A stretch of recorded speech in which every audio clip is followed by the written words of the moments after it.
Good morning, good afternoon, and good evening. Today we're going to be talking about variation within a data set.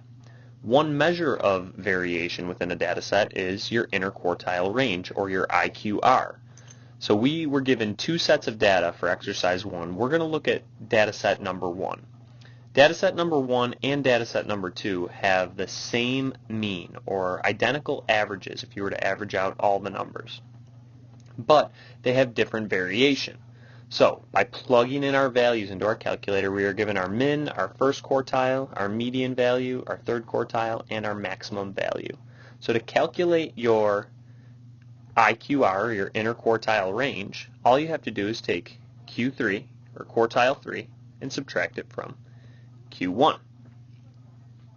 So my quartile 3 would be 9.5, and my quartile 1 is going to be 4.5. Therefore, my IQR is going to equal 5.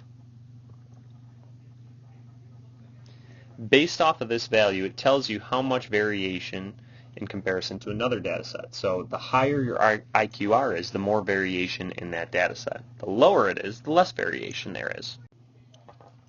The standard deviation of a data set tells us on average how far a data point is away from the mean of the data set. The larger the standard deviation, the greater the variation within the data set. So just like IQR, this is a measure of variation. However, it's a more accurate or more precise measure than the interquartile range. So it really gives us a good idea of how spread out our data points are. For exercise 3, a farm is studying the weight of baby chickens after 1 week of growth. They find the weight in ounces of 20 chickens. The weights are shown below. Find the mean, the interquartile range, and the standard deviation of this data set. So when we plug in our values, we're going to get all of our answers from our calculator. And you'll notice your mean, I'm going to highlight that one in green down here, is this X with a bar over it. So my mean value is going to be 3.7. Let me get a little darker here, 3.7. So that's my average, okay, or my mean. My interquartile range, again, we said for this one, what we have to do is take our Q3 minus Q1. So if we scroll down our list, you'll see your quartile 3 over here is 5, and my quartile 1 is 2.5.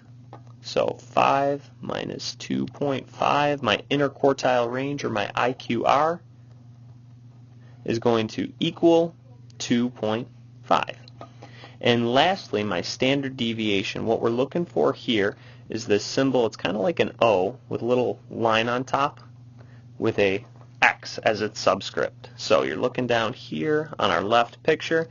We've got our standard deviation right there. And it says up here to round to the nearest tenth. So 1.73 is going to round just to 1.7.